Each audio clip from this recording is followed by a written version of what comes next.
Hello everybody, this is Jake Miller with the Graphite Lab, and in today's video I'm going to show you one of our newest automation workflows that we're bringing out to our customers now. So one of the major problems that our customers often run into is technicians not either dispatching to jobs correctly. They'll just show up at a job and just click dispatch arrive rather than dispatching when they leave for the job. And also technicians forgetting to arrive to a job for the entirety of their shift. And doing it at the very end. So they'll just click through dispatch arrive and complete job all at the same time. And oftentimes that messes up different workflows that the company has, especially in an automation context. So we're trying to maybe understand how much time they were on the job, especially in a payroll context. And so basically what we've done is we created an automation workflow that allows our customers to trigger when a certain timesheet event happens on a job.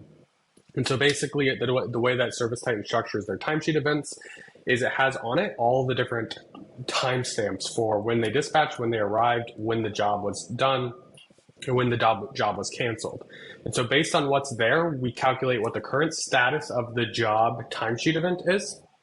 So where in that process is the technician.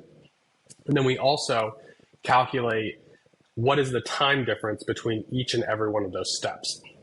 And this basically allows us to do a lot of different types of automation. So here's an example of that, where basically we're going to go with the current status being arrived on. So the technician has arrived to the job, but they have not done any further completion of the job. This will run based on the plan that we're on here every 1 minute.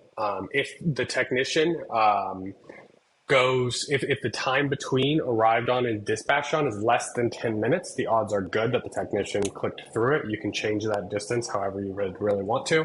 And if that happens, we're going to go ahead and create an email notification to the dispatch team to let them know that this technician hasn't done the right thing.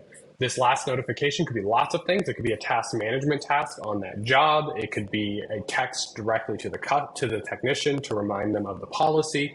It could be all of the above. We can send a notification, send a text to the technician, or an email to the technician, and also create that task management task. So this is just one of many of the different automations that we offer here at the Graphite Lab, but we think a lot of our customers are going to get a lot of use out of this one.